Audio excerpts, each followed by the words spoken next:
नमस्कार दोस्तों, टेकी गुरु अमित गुप्ता के YouTube चैनल में आज आपका फिर से स्वागत है। दोस्तों आज के इस वीडियो में हम आपके लिए लेकर आए हैं यूपीएसआई की 2017 की ऑनलाइन परीक्षा में पूछे गए हिंदी के टॉप 20 ऐसे प्रश्न जिन्हें देखकर आप समझ पाएंगे कि आपकी तैयारी कैसी है और आगामी परीक्षा में आपके कैसे प्रश्न पूछे जाएंगे। अगर आपको दरोगा बनना है तो लेटेस्ट प्रश्नों को तो देखना ही पड़ेगा और यूपीएसआई का सबसे लेटेस्ट जो पैटर्न का प्रश्न है वो पिछले कुछ वर्ष यानी कि 2017 में जो पूछा गया था वही सारे प्रश्न हैं और 2017 का ये पहला प्रश्न आपके स्क्रीन के ये सामने है। तो पहला प्रश्न बिल्कुल आसान है। इसमें पूछा जा रहा है कि सही शब्द चुनिए, यानी कि वर्तनी की दृष्टि से कौन सा शब्द सही है, आपको यही पकड़ना है और बहुत ही आसान प्रश्न है। और मैं आपको यहां पर एक छोटा सा सुझाव ये दे देता हूं कि वर्तनी शुद्धि वाला जो चैप्टर है, वर्तनी त्रुटि वाला जो चैप्टर है वो एक दिन में तैयार नहीं हो सकता कि अब परीक्षा आ गया, अब 20 दिन बचा है, आप 2 दिन पढ़ लेंगे ध्यान से तो आपको वर्तनी शुद्धि अशुद्धि तैयार हो जाएगा। ये एक काफी लंबे समय तक चलने वाली प्रक्रिया है। यानी अभी से आप जब अखबार पढ़िए तो किसी शब्द को अगर अच्छा शब्द है तो उसे ध्यान से देखिए कि छोटी ई का मात्रा है या बड़ी ई का मात्रा है, छोटा ऊ है, बड़ा ऊ है, आसमानी रह है, ये कहां लगा हुआ है, कैसे, उसे थोड़ा सा ध्यान से देख लीजिए। अगर कोई स्पेशल शब्द है तो, या किसी पुस्तक को पढ़ रहे हैं वो रीजनिंग की हो, हिंदी की हो, तो उसके शब्दों को थोड़ा ध्यान से देखते रहिए। ये देखते देखते आपका एक समय थोड़ा सा क्लियर हो जाएगा कि कौन सा शब्द किस तरीके से लिखा जाता है, क्योंकि वर्तनी शुद्धि वाला जो चैप्टर है 1-2 दिन में तैयार नहीं हो सकता। ये लंबी सतत चलने वाली प्रक्रिया है। तो इसमें पुनर्जागरण सही किसमें है, तो बस इतना याद रखिए कि जहां पे आसमानी र रहता है उससे ठीक पहले र पढ़ा जाता है। तो इसमें तो डायरेक्ट लिख दिया पुनर, तो ये तो गलत हो गया। अब ये जहां पे आसमानी र है उससे एक कदम पहले ही र पढ़ा जाता है, यानी कि यहां पे, यानी पूर्ण जागरण हो गया, तो ये भी गलत है। अब इसमें भी र पूरा लिख दिया तो ये भी गलत, यानी एक ही विकल्प बच गया। और जहां पे आसमानी र है उससे पहले ही र लिखा जाता है, यानी कि पुनर्जागरण, यही सही है। खैर ये प्रश्न आसान था लेकिन आपको अभी से इसकी तैयारी शुरू कर देनी चाहिए। अगला प्रश्न है, दिए गए विकल्पों में सही का चयन कर प्रस्तुत वाक्य को पूर्ण कीजिए। गणेश जी महाभारत लिखने को तैयार हो गए तो बात क्यों रुक रही है यानी कि किंतु परंतु होगा। लिखने को तो मैं ये काम करने को तो तैयार हूं, उसके बाद शब्द क्या आएगा, लेकिन, किंतु, परंतु। तो यहां पर क्या होगा, तो सबसे पहले परंतु नहीं होता, किंतु परंतु, तो सबसे पहले किंतु आता है तो किंतु हो सकता है। गणेश जी महाभारत लिखने के लिए तैयार थे, किंतु क्या है शर्त, तो उन्होंने एक शर्त रखी कि कलम एक बार उठा लेने के बाद काव्य समाप्त होने तक वे बीच में नहीं रुकेंगे। तो हमारा आंसर हो गया बी। याद रखिएगा आपको यूपीएसआई की तैयारी में कोई खास दिक्कत नहीं आने वाली है। यूपीएसआई की तैयारी कोई इतनी बड़ी तैयारी नहीं है कि आप न पा पाए। अगर आप कुछ वर्ष पहले से आप किसी भी प्रतियोगी परीक्षा की तैयारी कर रहे थे, यानी कि 2-3 सालों से आप किसी परीक्षा की तैयारी कर रहे हैं, तो अगर आज से भी, यानी आज 3 मार्च है, आज से भी अगर आप सिर्फ दिन भर में 5 या 6 घंटे भी देते हैं तो आराम से आप यूपीएसआई को क्रैक कर सकते हैं। कोई बहुत बड़ी परीक्षा नहीं, सिर्फ एक ही परीक्षा है। ये भी नहीं कि प्री है फिर मेंस है या इंटरव्यू है। इसमें सबसे बड़ी खासियत है कि इंटरव्यू भी नहीं है, मेंस भी नहीं है, सिर्फ एक परीक्षा, वो भी बिना माइनस मार्किंग वाली। एक ही परीक्षा है और आप कट्टा खोस लेंगे। अगर आपको कट्टा खोसना है, रिवॉल्वर खोसना है, तो आपको एक दिन में 5 या 6 घंटे न्यूनतम देना ही देना है और मन लगा के पढ़ना है, बस, और कुछ करना नहीं। कोई बहुत बड़ी परीक्षा ये नहीं है कि आप नहीं निकाल पाएंगे। टेक्निक से तैयारी आपको करना होगा। तो देखिए ये प्रश्न है, जंगल जहां शुरू होता है, उपन्यास के रचयिता। तो ये तो जीके की तरह रटा वाला प्रश्न है, जो रटा होगा ये इसका उत्तर दे पाएगा, इसमें कुछ समझने वाली बात नहीं है। तो जंगल जहां से शुरू होता है, अगर आपको रटा नहीं है तो घबराइएगा मत कि मुझे तो नहीं रटा है। बहुत लोगों को नहीं रटा होगा और बहुत लोग ऐसे प्रश्न गलत करते हैं। तो जो प्रश्न ज्यादातर लोग गलत करते हैं, ऐसा प्रश्न गलत करेंगे तो आपके सेहत पे कोई असर नहीं पड़ेगा। लेकिन ऐसा प्रश्न जो सामान्यतः लोग सही करते हैं, उसको जब आप गलत करते हैं तब आप गड्ढे में गिर जाते हैं। ऐसे प्रश्न गलत हो जाए कोई बात नहीं। तो जंगल जहां से शुरू होता है वहां सन का प्रकाश पड़ता है। अब याद कर लीजिए, जंगल जहां शुरू होता है वहां सन का प्रकाश पड़ता है, यानी कि संजीव की रचना है। अगर आप कहेंगे तो इन सब का मैं पीडीएफ भी आपको उपलब्ध करा दूंगा। अगर आपको पीडीएफ चाहिए तो कमेंट बॉक्स में लिखिएगा। गर्व करना किस मुहावरे का अर्थ है? तो ये कुछ लोग मुहावरे को आसान समझते कि ये पढ़ने की क्या चीज है, जब आएगा तो विकल्प देके उत्तर दे देंगे, लेकिन जब विकल्प आता है तो दो विकल्पों में कंफ्यूजन हो जाता है कि बी होगा कि डी होगा, ए होगा कि सी होगा। तो मुहावरा भी पढ़ने वाली चीज है। कम से कम 2 बार 3 बार तो रीडिंग लगाइए, और उसमें रीडिंग लगाते समय जो आपको प्रश्न कठिन लगे कि मैं गलत बता सकता हूं इसका, उसको आप टिक करते जाइए किताब से ही।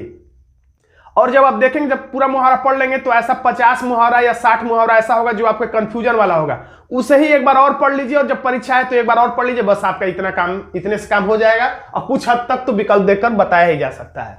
लेकिन पढ़ने के बाद गर्व करना यानी कि ऐंठ के चलना, यह व्यक्ति बहुत ऐंठ के चल रहा है यानी गर्व करना। इसको हम लोगों ने इस तरह डायरेक्ट टिक नहीं कर दिया, इस आधार पर टिक किया कि हमने बाकी विकल्प भी पढ़ा, क्योंकि गर्व करना का मतलब दिन काटना तो एकदम बिल्कुल गलत होगा। डी खांकना ये तो थोड़ा हो भी सकता है, ओले पढ़ना तो एकदम नहीं होगा। तो बी और सी तो ऐसे ही कट गया। अब टक्कर केवल ए और डी में जब बचा तो हमें लगा कि डींग हाँकना तो गर्व करना नहीं हो सकता है, ज्यादा अच्छा लग रहा है ऐंठ के चलना, यह व्यक्ति बहुत ऐंठ के चल रहा है। तो कुछ हद तक आप अपनी सोच के आधार पर बिना पढ़े भी उत्तर दे ले जाएंगे, लेकिन जब ज्यादा पढ़े, जो ज्यादा पढ़ा रहता है व्यक्ति, वही उसी का तुक्का भी सही लगता है। आप मुहावरे ढेर सारे रट लिए तो अगर आपका पढ़ा हुआ प्रश्न नहीं भी फंसेगा तो आप विकल्प से सही उत्तर टिक करें, क्योंकि आपने जो पढ़ा उसके आधार पर 2-3 विकल्प काटने में आपको आसानी हो जाएगी। और बिना पढ़े अगर आप चाहें कि तुक्का लगाएं तो ज्यादातर आपका गलत ही होगा। निम्नलिखित में से सबसे प्राचीन भारतीय नहीं बल्कि विश्व की सबसे प्राचीन आर्य भाषा कौन सी है? तो वैदिक संस्कृत है। इसे देव भाषा भी कहा जाता है, यानी देवताओं की भाषा, देव भाषा। और इसी भाषा में क्या लिखा गया है? तो इसी भाषा में ऋग्वेद लिखा गया है। ऋग्वेद सबसे प्राचीन वेद है, ऋग्वेद।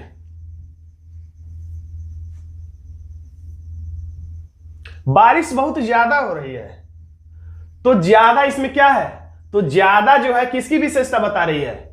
ज्यादा जो हो रही है, ये क्या हो रहा है? तो ज्यादा हो रहा है। क्या चीज? बारिश ज्यादा हो रही है। क्या हो रही है? ज्यादा हो रही है, यानी ये क्रिया की विशेषता बता रहा है, यानी कि ज्यादा शब्द जो है वो क्रिया विशेषण है। आंसर हमारा हो जाता है डी। अब हमें बताना है, अभी तक हमने देखा था वर्तनी, त्रुटि, शुद्धि, यह है वाक्य शुद्धि। वाक्य सही कौन सा है? तो ये परस्पर वाला लफड़ा बहुत आसान है। परस्पर का मतलब ही होता है एक दूसरे से। तो जब परस्पर कह दिए तो अब एक दूसरे से हम परस्पर एक दूसरे से प्यार करते हैं। तो जब परस्पर कह दिए तो एक दूसरे कहने की जरूरत नहीं है, क्योंकि परस्पर में ही एक दूसरे शब्द छुपा हुआ है। तो हमें परस्पर में प्रेम करना चाहिए। में के चलते बड़ा अटपटा लग रहा है, हमें परस्पर प्रेम से रहना चाहिए। कुछ हद तक ठीक लग रहा है, लेकिन टिक नहीं करेंगे, बाकी विकल्प भी पढ़ लेंगे।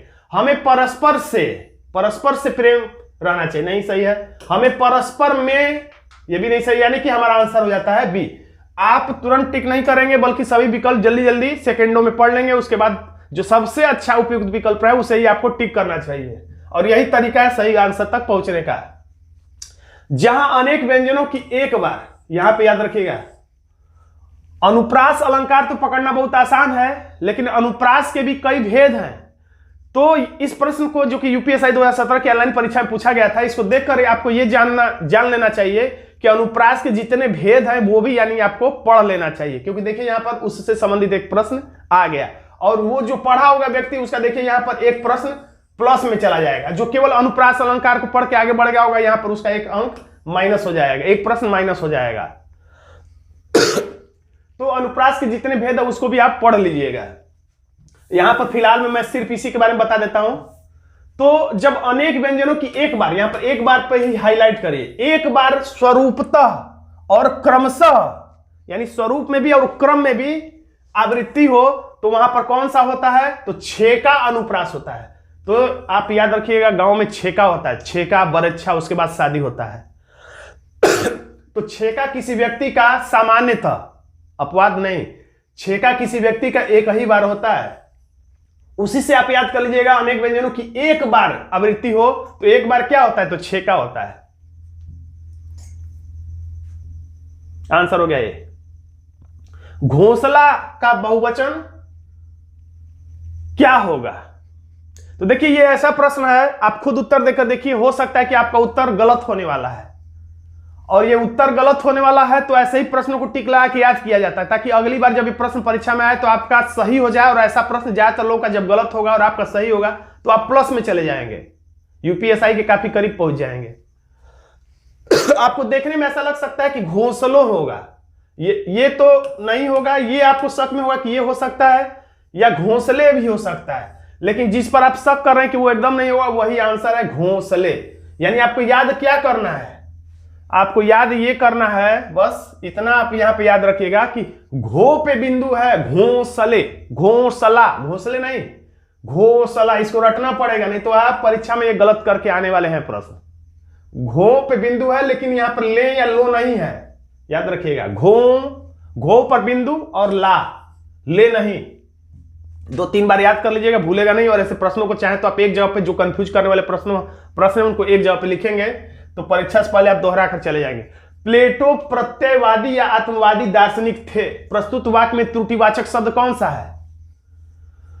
तो यहां पे आराम से देख सकता है, जो लोग आसमानी रंग की गड़बड़ी करते हैं, कुछ लोग आशीर्वाद में भी, आशीर्वाद एक चर्चित शब्द है वर्तनी त्रुटि का, आशीर्वाद में कुछ लोग यहां पे आसमानी रंग लगाते हैं और देखने में बड़ा अच्छा भी लगता है, जबकि वास्तव में आसमानी रंग कहां होना चाहिए? देखिए जहां पे र पढ़ेंगे उसके अगले कदम पे आसमानी र लगाते हैं, और जहां पे आसमानी र लगाते हैं उससे पहले र होता है आसी र यहां आ रहा है तो उसके अगले कदम पे आसमानी र लगा दीजिए। ये देखने में अच्छा नहीं लगता, लगता है कि गलत, लेकिन यही सही है। ये देखने में अच्छा लगता है लेकिन ये गलत है। तो उसी तरह से ये भी दा, देखिए पढ़िए, दार्शनिक, दार्शनिक, तो दा के बाद र आ रहा है यहां पे, तो अगले ही पे आसमानी र लगा दीजिए। जहां पे र पढ़ने में आए उसके अगले कदम पे र लगाना है, यानी कि दार्शनिक ऐसे लिखा जाएगा, यहां पे ये नहीं रहेगा, यही गलत है। यानी ये भी वर्तनी त्रुटि का प्रश्न है। अब कितनी नाव में कितनी बार, ये चर्चित रचना है, और ये रचना, इस रचना के लिए क्या मिला था? कितनी नाव में कितनी बार। और ये किसकी रचना है? तो सच्चिदानंद हीरानंद वात्स्यायन अज्ञेय की रचना, और इसके लिए इन्हें ज्ञानपीठ पुरस्कार मिला था। रटने के लिए सोच लीजिए, नाव से पार लगाना, किसी व्यक्ति को इस नाव से इस पार से उस पार ले जाना, या किसी के जीवन को मझधार की नैया को पार ले जाना, ये ज्ञान की बात है। और कितनी नाव में कितनी बार बैठ गए इसके बारे में आपको अज्ञात है, अज्ञात है, आपको पता ही नहीं कि कितनी नाव में कितनी बार आप बैठ चुके, यानी अज्ञात है। यानी ये रचना किसकी है? अज्ञेय की है। सच्चिदानंद हीरानंद वात्स्यायन अज्ञेय, काफी लंबा नाम है। अब यहां पर पूछा जा रहा है, जहां किसी बात की किसी और पर डालकर कही जाए, किसी बात किसी और पर डाल के कहा जाए, तो नाम ही से पकड़ में आ रहा है अन्योक्ति, यानी अन्य की उक्ति।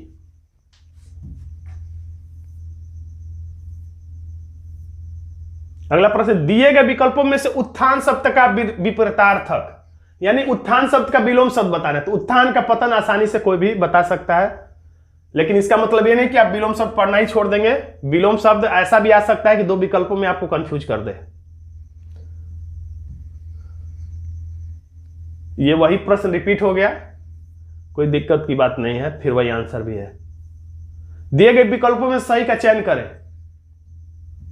इस ग्रंथ को इतिहास की से भी एक महत्वपूर्ण रचना माना गया है। इस ग्रंथ को इतिहास की, अब सबको पढ़िए, इस ग्रंथ को इतिहास की पन्ने से भी एक महत्वपूर्ण, नहीं जच रहा है। इस ग्रंथ को इतिहास की तुलना से भी एक महत्वपूर्ण, तुलना से भी महत्वपूर्ण क्या होता है, ये भी अच्छा नहीं लग रहा है।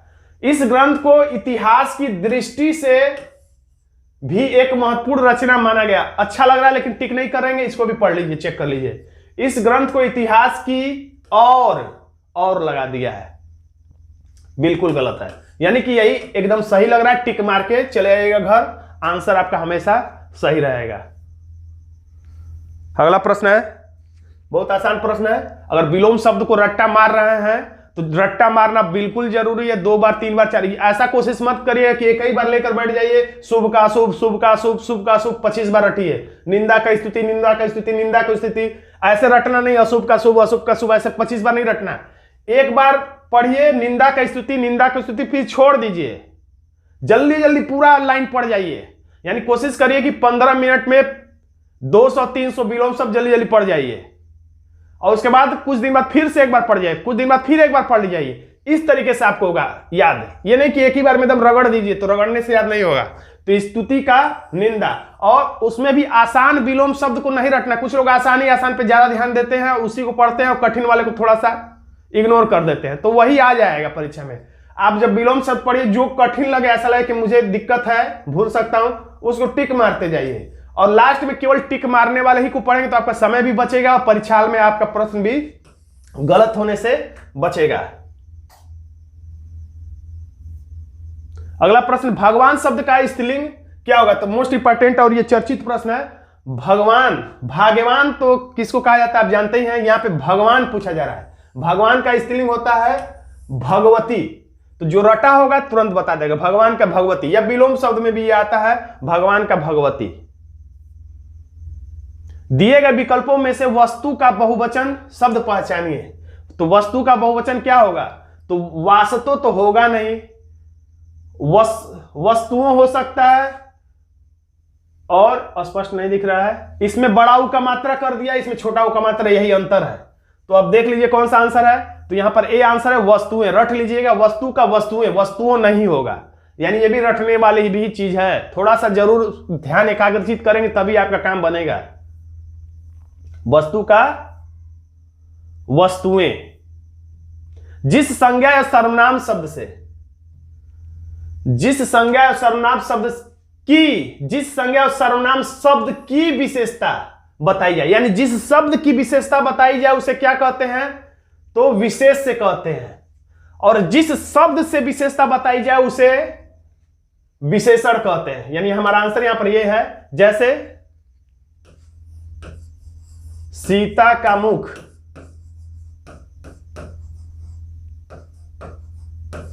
चंद्रमा के समान है। के समान है या समान सुंदर है, तो मैं समान ही बस लिख के छोड़ दे रहा हूं। तो सीता, इसमें सीता का मुख, सीता का जो मुख है ये क्या है? ये मुख क्या है? तो ये विशेष है। और किससे विशेषता बताई गई है? चंद्रमा से। तो ये हो गया चंद्रमा इसकी विशेषण। यानी या जैसे इतना लंबा चौड़ा ना लिख के बस ये लिख दिया जाए, मोटा आदमी। ये नहीं कि बुराई भी विशेषता ही होती है, तो मोटा इसमें क्या है? विशेषण है। और किसकी विशेषता? तो आदमी की। विशेष से क्या हो गया? इसमें आदमी। यानी जिसकी विशेषता बताई जाए वो विशेष, और जिस शब्द से विशेषता बताई जाए उसे विशेषण कहते हैं। अब देखिए कितना सुंदर सा मुहावरा है, यहां पे लोकोक्ति है, लोगों के द्वारा कही गई उक्ति। गुड़ ना दे लेकिन कम से कम गुड़ की सी बातें तो कीजिए। तो ये आप अपने जीवन में किया करिए। गुड़ किसी को मत दीजिए, किसी को कुछ दीजिए मत, लेकिन वचनम किम दरिद्रम, वचन से क्यों दरिद्र होंगे। गुड़ ना दे किसी को, लेकिन गुड़ जैसी बात तो कर ही सकते हैं, गुड़ जैसी बात करिए।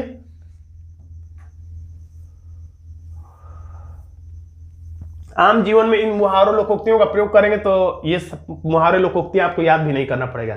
जहां उपमा अलंकार, तो उपमा अलंकार का सौंदर्य अर्थ में, नाम ही है इसका, अर्थ में निहित हो, तो वहां पर क्या होता है? अर्थालंकार। तो सीधी सी बात है, जब काव्य की शोभा, काव्य की शोभा या किसी रचना को पढ़ने के बाद उसका अर्थ जानने पर सौंदर्य उत्पन्न हो, चमत्कार उत्पन्न हो, तो अर्थालंकार, और उस शब्दों की कलाकारी हो तो शब्दालंकार। तो यहां पे तो उपमा अलंकार डायरेक्ट भी पता चल रहा है कि अर्थालंकार का एक रूप है। तो दोस्तों आज का एक छोटा सा वीडियो आपको कैसा लगा कमेंट बॉक्स में जरूर लिखिएगा। वीडियो अच्छा लगा तो वीडियो को लाइक कर दीजिएगा, इसे अपने दोस्तों में शेयर कर दीजिएगा, और अभी तक आपने हमारे चैनल को सब्सक्राइब नहीं किया है तो सब्सक्राइब जरूर कर लीजिएगा, खासतौर से यूपीएसआई की तैयारी करने वाले छात्र। धन्यवाद दोस्तों।